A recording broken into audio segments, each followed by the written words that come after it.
আসসালামু আলাইকুম প্রিয় শিক্ষার্থী, আশা করি আল্লাহ তাআলার অসীম রহমতে ভালো আছেন। আলহামদুলিল্লাহ, আমিও ভালো আছি। আজকে শেয়ার করব বাংলাদেশ উন্মুক্ত বিশ্ববিদ্যালয়ের এইচএসসি প্রোগ্রামের সমাজবিজ্ঞান প্রথম পত্র কোন কোন পাঠগুলো পড়লে আপনারা সৃজনশীল প্রশ্ন কমন পাবেন, এই বিষয়গুলো আমি আপনাদের সাথে শেয়ার করব। যারা নতুন, আপনারা আমার চ্যানেলটি বা আমার ফেসবুক পেজটি চ্যানেলটি সাবস্ক্রাইব করবেন, ফেসবুক পেজটি ফলো দিবেন। এখন শিক্ষার্থী, প্রথমত আমি আপনাদেরকে দেখাবো যে এই সমাজবিজ্ঞান প্রথম পত্রে আমাদের যে যে পাঠগুলো থেকে সৃজনশীল প্রশ্ন অবশ্যই আসবে, সেই পাঠগুলো আমি আপনাদেরকে দেখাবো।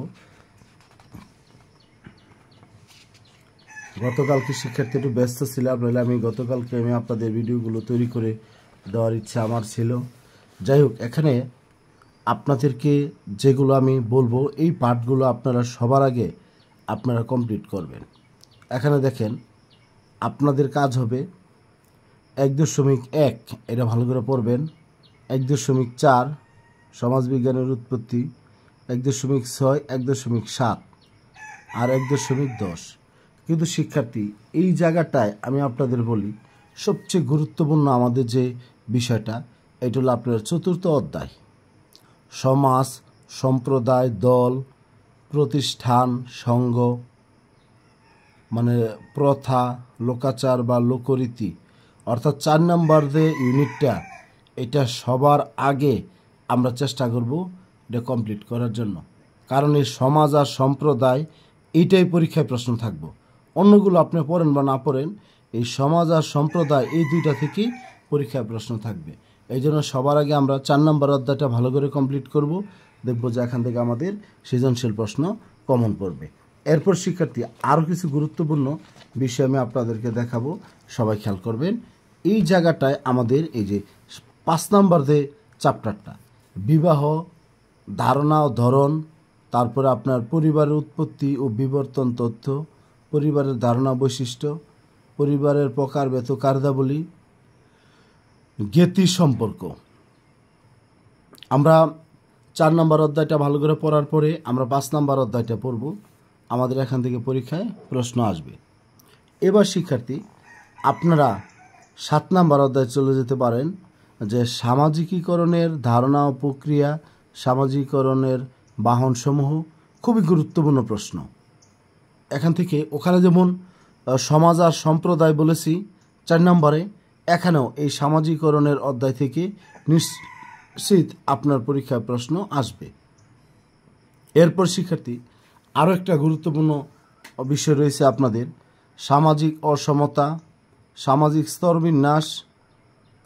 স্তরবিন্যাস সম্পর্কিত মতবাদ, জেন্ডার অর্থাৎ ধারণা মতবাদ। কারণ আপনাদের এই যে এখানে সামাজিক অসমতা 8.1, 8.2, 8.3, তারপরে 8.5, এখান থেকে শিক্ষার্থী পরীক্ষায় প্রশ্ন থাকবে। এরপরে সামাজিক নিয়ন্ত্রণের বাহনসমূহ, এই যে আপনারা দেখেন এখানে সামাজিক নিয়ন্ত্রণের বাহনসমূহ, পরিবার ও ধর্মের ভূমিকা, অর্থাৎ 9-এর 1 আর 2 আর 3 এটা বলবেন। পরে শিক্ষার্থী, এই অংশগুলোর পরে আপনারা এখানে চলে আসবেন যে রাষ্ট্রের উৎপত্তি এটা পড়বেন। আর এই জায়গাটায় 11 নম্বর চ্যাপ্টারে যেটি আমার এখানে দাগ দেওয়া আছে, 11.1, 11.3 আর 11.5,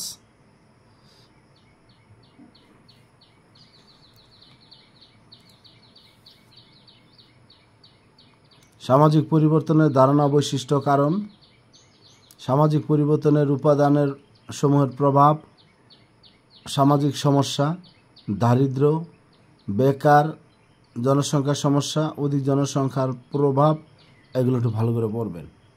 তো শিক্ষার্থী, আমি আপনাদের সৃজনশীলের উপর একাধিক ক্লাস দেব, আল্লাহ যদি আমাকে সুস্থ রাখে। গত সপ্তাহে ওইভাবে পেরে উঠতে পারিনি। আপনারা জানেন যে মাইলস্টোন স্কুল অ্যান্ড কলেজে যে অপ্রত্যাশিতভাবে যে বিমান দুর্ঘটনা ঘটেছে, সেই কারণে মন মানসিকতা ওইরকম ভালো ছিল না, মনে হয় একটু মন খারাপ ছিল, সেই জন্য শিক্ষার্থী আমি কাজটি করতে পারি নাই। তবে এই সপ্তাহে চেষ্টা করবো আপনাদের এই কাজগুলো করার জন্য। আপনারা এই যে 9-এর 2, 3, তারপরে 7-এর 1, 2, 3, তারপরে এখানে 6-এর গতি 5-এর গতির সম্পর্ক 5.6, পরিবারের প্রকারভেদ এই অংশগুলো পড়বেন। আর এখানে এই পাশে যে বলেছিলাম যে আপনাদের এই যে 2, তারপরে 3 এগুলো খুব একটা প্রয়োজন নাই, পড়ার প্রয়োজন নাই। আপনি পড়বেন এই যে 1-এর যে কটা এখানে দাগ দেওয়া আছে, আর হলো 4-এর যে কটা দাগ দেওয়া আছে, এই অংশগুলো একটু ভালো করে পড়বেন। 4 নম্বরটা শতভাগ নিশ্চিত, সমাজ আর সম্প্রদায়।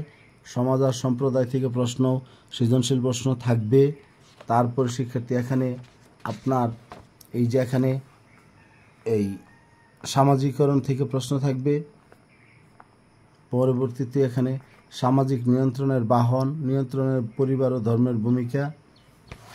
এই জায়গায় পরে শিক্ষার্থী এই যে অপরাধ, বিচ্যুতিমূলক আচরণ, এগুলো একটু পড়বেন। আর এখানে চলে আসবেন সামাজিক সমস্যার মধ্যে, দেখবেন ইনশাল্লাহ আপনাদের পরীক্ষা প্রশ্ন কমন পড়বে। আর মানবন্টন স্বাভাবিক নিয়মে আপনারা জানেন যে এখানে আপনাদের 9টা সৃজনশীল প্রশ্ন থাকবে, 6টা লিখতে হবে।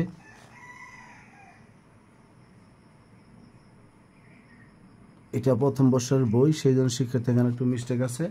অর্থাৎ 9টা সৃজনশীল প্রশ্ন থাকবে, 9টা থেকে আপনাকে 6টা লিখতে হবে, 6×10 = 60। আর MCQ থাকবে হলো আপনার 40টা, 40টাই করতে হবে। পাস মার্ক হলো এখানে 20, আর এখানে হলো 13। যাই শিক্ষার্থী, এই বিষয়টা আমি আপনাদের বললাম।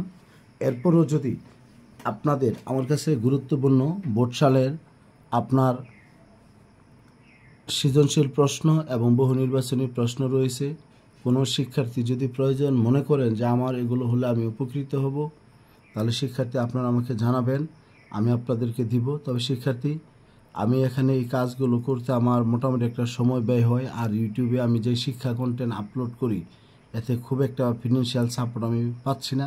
সেই জন্য শিক্ষার্থী, আপনাদেরকে আমি বলে যদি 150 থেকে 200 টাকার মধ্যে আমি আপনাদের কাছে একটা পারিশ্রমিক দাবি করি। যদি কারো নেওয়ার ইচ্ছা থাকে আপনারা নেবেন। আর যদি কারো টাকার সমস্যা থাকে যে স্যার এই মুহূর্তে আমার কাছে নাই, আমার নেওয়ার ইচ্ছা আছে, আপনারা জানাবেন, আমি আপনাদেরকে এমনিতে দেব। এই পর্যন্ত যারা বলেছে সবাইকে দিয়েছি, সবাই যেন উপকৃত হয়। আপনারা আমার জন্য দোয়া করবেন, আমি যেন আপনাদের জন্য এই কাজগুলো সুন্দরভাবে করে দিতে পারি এবং আপনারাও যেন উপকৃত হতে পারেন। তবে আমি চাই আমার চাকরিজীবী সকল শিক্ষার্থী যেন ভালোভাবে পাশ করে কর্মজীবনের জন্য উন্নতি করতে পারে।